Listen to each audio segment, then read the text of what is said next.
வரிசையா நடந்துகிட்டே இருக்குது. என்னன்னு பாத்தீங்கன்னா, திருவனந்தபுரத்துல ஒரு அம்மா டிவி பாக்குறதுக்கு பிள்ளை தடையா இருந்துச்சுன்னு சொல்லி கோபத்துல பிள்ளையை தூக்கி வாஷிங் மிஷின்ல போட்டு கொலை பண்ணிட்டாங்க.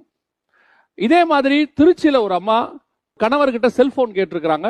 செல்போன் வாங்கி கொடுக்க மாட்டேன்னு கணவர் சொல்லிட்டு வேலைக்கு போயிட்டாரு.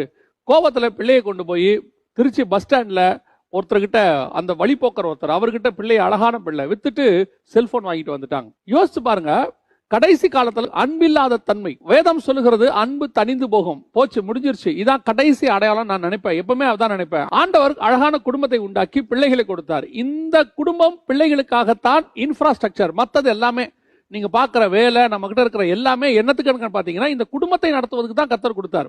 இப்ப நமக்கு வேலைக்கு தடையா இருக்குதுன்னு குடும்பத்தை விட்டு பிரிகிறோம், சம்பாதிக்கணும்னு சொல்லி குடும்பத்தை விட்டு பிரிகிறோம், பிள்ளைகளை நல்லா வளர்க்கணும், நல்லபடியா வாழ வைக்கணும்னு சொல்லி பிள்ளைகளை விட்டு பிரிஞ்சு வெளிநாட்டுல வேலை பார்த்து நல்லா 10 வருஷம் கழிச்சு சம்பாரிச்சுட்டு அனுப்பி பிள்ளைய படிக்க வைக்கிறோம். ஆனா இங்க